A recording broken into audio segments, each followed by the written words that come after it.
Hello friends, it's Austin with Know Your Music here, and we are going to do a little of this in the wrong place, kind of just on the fly type of video again today.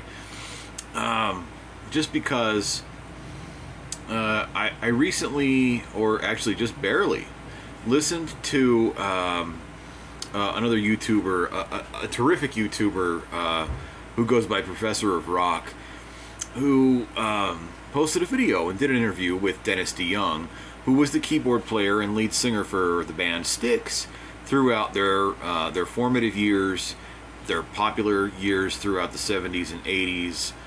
He did part ways with the band when they released or shortly after they released, I believe, a studio album in 1997, if I'm not mistaken. Anyway, just, clashes within the band. Different music styles and things like that. They just, things weren't going the way Dennis wanted them to go anymore, so he went off and did his own thing. Understandable. It happens all the time with bands and music. But what struck me is, so Professor of Rock did this interview with Dennis, which is, that's amazing for a YouTuber, just a big music fan like myself. All of a sudden, he's interviewing Dennis DeYoung, the lead singer from Styx. Give me a break. Okay, but terrific interview. Now, Dennis goes through and talks about their tour through 81 and 82 when they reached Japan, and then went ahead and went into the whole synth pop era, so to speak, where he started writing for the album Kilroy Was Here, and of course from that album the song Mr. Roboto came out, and that was their big, 80s kids, that's how people knew Styx at that point in time. If you talk to an 80s kid and you asked him about Come Sail Away, or Angry Young Man, or Lady, or just a number of amazing, huge hit songs that Styx had, that's not what they remember. What they remember is Mr. Roboto. And it became like a pop culture phenomenon that lasted through the 90s even. TV shows were referencing the song 20 years after it was released, whether it be as a joke or as a nod to, yeah, I'm a Styx fan, like in Adam Sandler's case. He did an animated movie where he referenced the song. If you've watched Sandler movies, you know he's a big Styx fan. But anyway, it got me to thinking. Professor of Rock is interviewing Dennis DeYoung, which, if it's somebody like me, beggars can't be choosers. If I have the chance to interview somebody like, I don't know, Martin Barre from Jethro Tull, who's not in the band anymore, well, I'm going to take it. I'm not going to say that he represents Jethro Tull 100%. He wasn't even there on the first album. But he was the guitar player through their biggest years, their popular years. He's not there anymore. He wasn't there at the beginning. But for me, somebody like Martin Barre, yeah, I'm going to take that interview. And the same thing with Dennis DeYoung. Now, he's the lead singer of the band on a great amount of their tracks through the very beginning, even when they were on Wooden Nickel Records. I think they released 4 albums on Wooden Nickel, and then signed a major label deal. And it wasn't until after that where guys like Tommy Shaw, guitarist, singer, songwriter, joined the band and really became the face of Styx. He was not a founding member of the band, okay? However, James Young was. Well, for all intents and purposes, was. Dennis DeYoung sort of started the band. He had a couple of friends that were brothers that started the band with him. Through health problems and things like that, those guys eventually left the band, passed away sadly. Hang on as long as they could. There's a story to read about the band Styx that will absolutely break your heart if you want to dive into the whole thing. But James Young is the man on lead guitar. Now, Tommy also played lead guitar. Can't take anything away from Tommy Shaw. He's an amazing guitar player. But James Young was the man listed as the lead guitar player for the band. Wrote some songs, played the solos, played the leads, played a lot of the rhythm tracks that you hear. James is the man who has played on every Styx recording. Now, that's studio albums all the way back into the Wooden Nickel years through present time. If you go see Styx on some big classic rock cruise or some tour with all these other different kind of bands from back in the day, James is the man that has kept that band Styx. He's kept it going. He's the man that I want to talk to. He's the man that I want to interview. And I'll tell you why.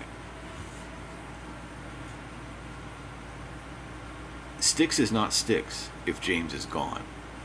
Now, with the lineup they have current, without Dennis in the band, without the Pinozzo brothers in the band, Tommy Shaw is the band leader at this point. Now, they do have another lead singer and keyboard player at this point in time to tour with, to fill in Dennis DeYoung's place. But Tommy Shaw is the face of the band. He was not a founding member of Styx. James, however, has played on every recording that we can get our hands on. So he's the cornerstone. No, he's the keystone. He holds it together. That's the man I want to interview. Now, what I want to ask my viewers, what do you think about bands who have one or zero, in some cases, original band members left? He's number one. He's the guy. He's been there from start to finish. It's not finished yet, but he's been there from start to present. He's the guy. James Young is Styx right now. Now, I will not ever discredit Tommy Shaw for what he has done, because the man is a terrific songwriter. He's a terrific singer, whether singing lead vocals or harmonizing. He's an amazing guitar player, okay? Tommy Shaw is the man. If I could play like Tommy, I just guarantee that my life would be filled with a lot more dollars, okay? But he's not a founding member of the band. He wasn't there from the beginning. James, also an amazing guitar player. Excuse me, I've developed the hiccups. There they go again. See, they're the fast hiccups. I don't even get to take like a few breaths in between. Anyway, James is the guy that I want to talk to, because he's the guy that's held that band together. But now, if you go to a Styx concert and you see James on stage with a cast of other people that have not been with the band since the beginning, are you watching Styx at this point? Or are you watching a Styx tribute band featuring James Young on lead guitar? The reason I ask that, and the one that really hits home to me, is because I'm a big Newsboys fan. From 1988, or I think it was 88, when they released their first album, all the way through 2009. Now, on the first album, Peter Furler was their drummer, and also one of the main songwriters at that point in time, with a cast of other musicians who have moved on, singer who has moved on as well. Peter took over as the lead vocalist and guitar player of the band after 3.5 albums. On the 4th album, Peter did a lot of the songwriting and the singing, whereas their lead singer kind of started to fall back a little bit at that point in time. And then by the time the 5th album came out, it really was Peter's band. So he was the one doing most of the writing with a friend of his, Steve. Goodness, well, the name escapes me right now. But anyway, Peter was the main songwriter. he was the main lead vocalist. He still played the drums, and he was the rhythm guitar player. Since then, they've hired a cast of musicians who are absolutely 100% top-notch. The one guy that I thought was perfect to take over the drum duties for Peter when he moved to the front of the stage was Duncan Phillips, and he's still with the band. Jeff Frankenstein picked up keyboards. Now, when Duncan first joined the band, he was the keyboard player. Jeff joined an album later, or excuse me, not even an album later, but just with that tour following that album where Duncan started playing the drums.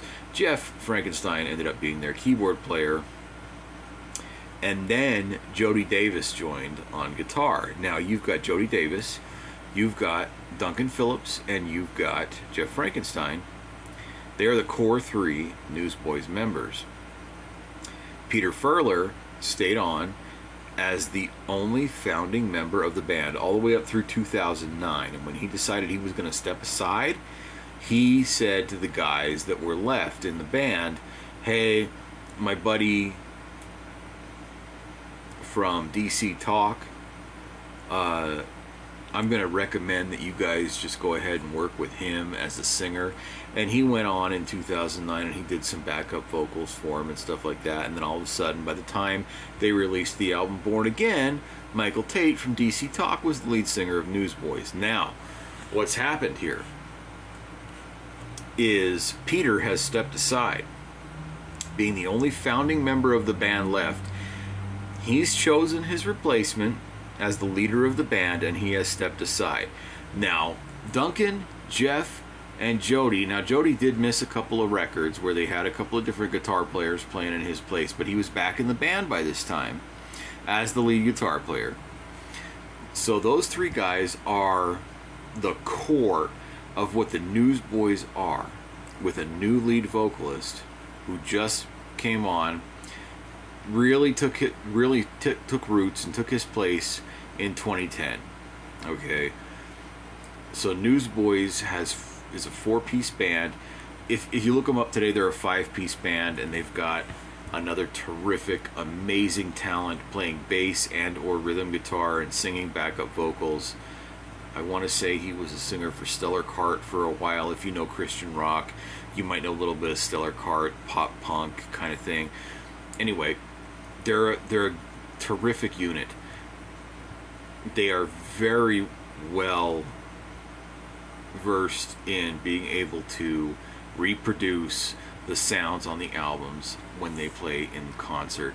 They're terrific, amazing musicians. You can tell by the way they interact with each other that they're friends outside the band.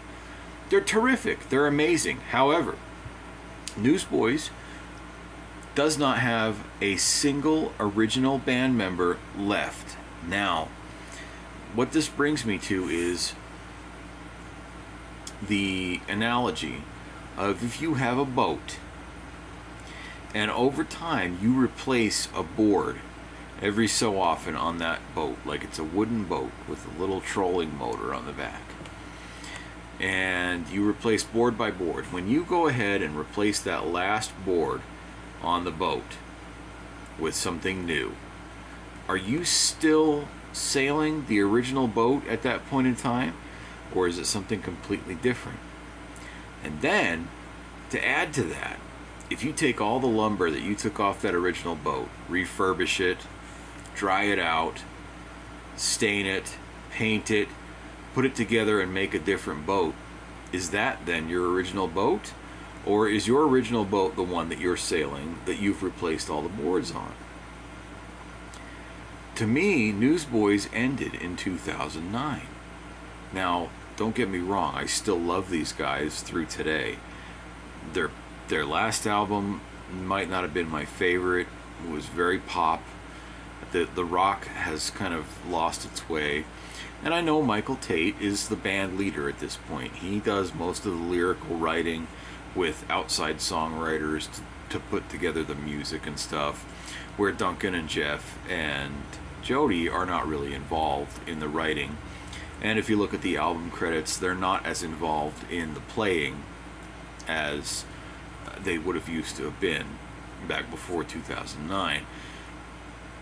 Still, when they get on stage, it's a whole different story at that point. These guys are amazing. But what I want to know is, what do you think about a band who has 1 or 0 original band members left? What I want to do is take apart that question just a little bit. If we look at somebody like the Steve Miller Band.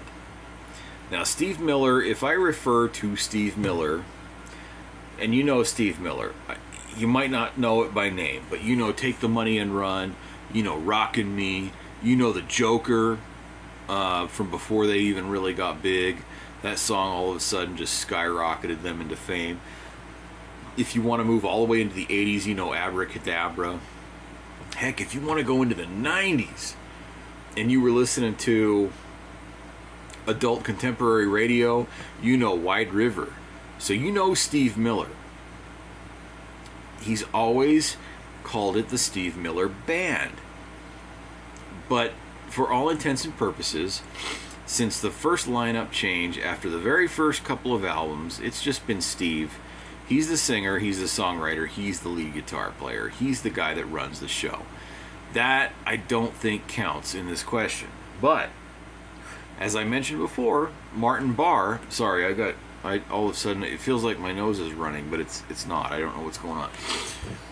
Just don't look at it, just listen to it. How's that sound? Though do as I say, not as I do. Anyway, Jethro Tull, I mentioned Martin Barre. Now, Ian Anderson started the band. He wrote a couple of songs with his wife, and maybe a song or two. I mean, she's in there. Anyway, so Jethro Tull really got big a couple albums into their career. In 1971, they released Aqualung, and if you listen to that album start to finish, you'll hear, oh my gosh, I heard that on the radio. Oh, I heard that on the radio too. Holy cow, I heard that on the radio too. Not just the song, not just the title track Aqualung, but you're gonna remember a bunch of songs that you heard on the radio. Jethro Tull was big. They were borderline heavy metal in some cases. They were hard rock. They were folk. They were acoustic rock. They dabbled a little bit in the pop arena, because Ian Anderson, aside from his many musical talents, he was a flute player and lead singer and songwriter of the band. But the dude, like, if you took a picture of the guy, he's holding the flute. And there's actually been some silhouette pictures of him showing up on some compilation records where he's just standing there holding the flute. That's just what Ian is known for. Martin Barre is the other guy that makes that band concrete. He was the lead guitar player throughout all of their popular years. Lead guitar and songwriter. He wasn't there during the formative years of the band. He did not play on their first album. He didn't play in the clubs when they first started, which I can look past. But when they signed a record deal and recorded an album, they became a solid band. Martin was not there. He joined at the tour for the first album and then played on the second album and all the way through all their popular years. As far as bass goes, keyboards, drums, band members changed throughout the entire career of Jethro Tull. Ian and Martin were there throughout all of the popularity of the band, but Martin was not a founding member of the band. And even now, where he's gone and Ian is the only member left. Now, do you still consider that Jethro Tull, or is that Ian Anderson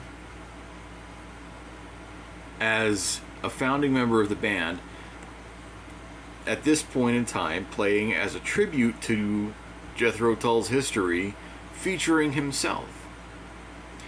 Same thing with somebody like a band. Let's go with Slipknot. Now, they recorded a record before they were popular with a lead singer that nobody knew and some popular players. They had 2 different percussionists plus a drummer. they had a guitarist, a bassist, who one is no longer with us, the other one is no longer with the band, sadly. They added another guitar player before they recorded their first major label album. He's still there, and the singer on that major label album is still there as well.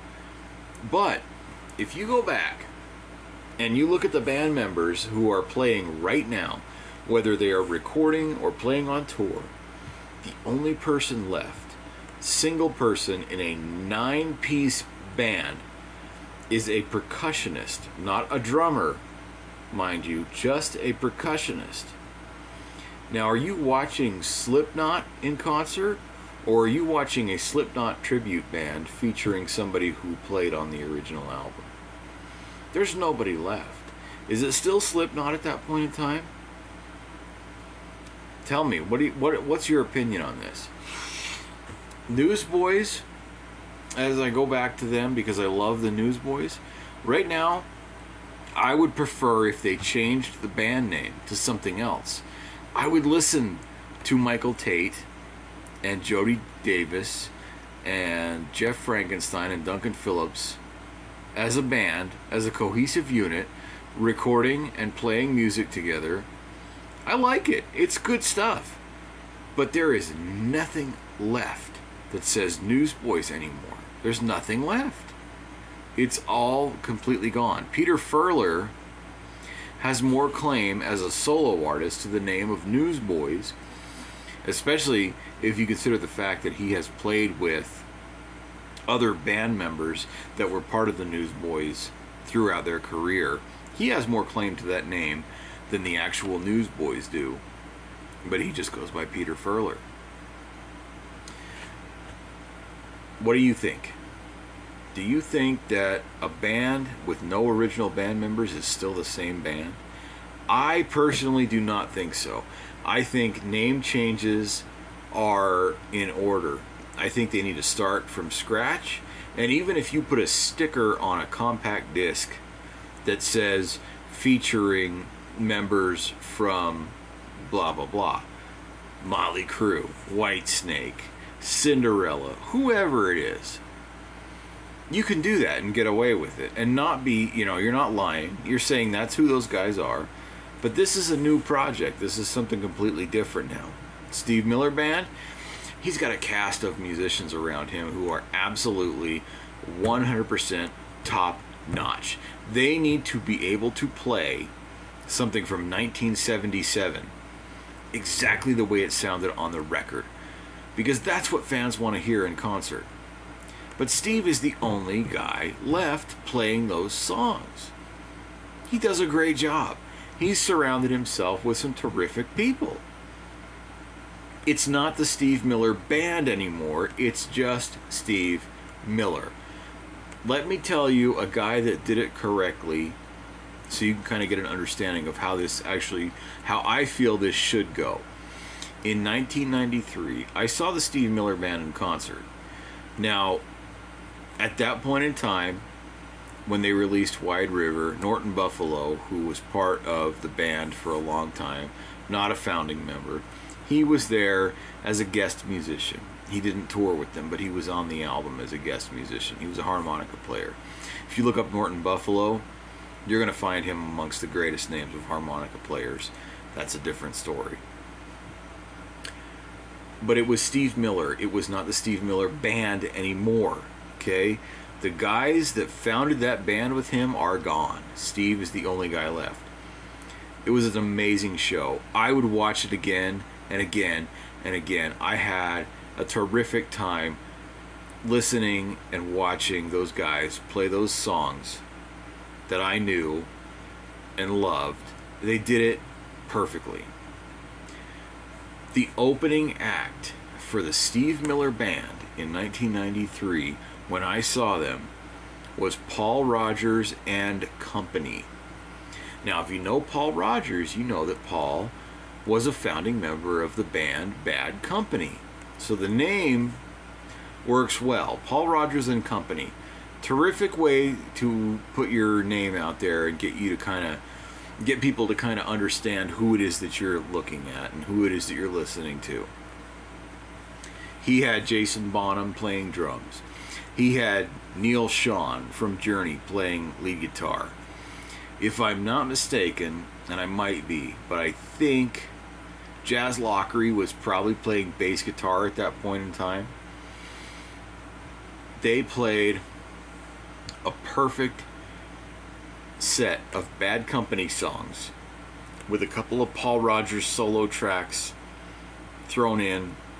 At the time, Paul Rodgers was touring for an album he released called Muddy Water Blues, which he did a tribute to the blues musician Muddy Waters.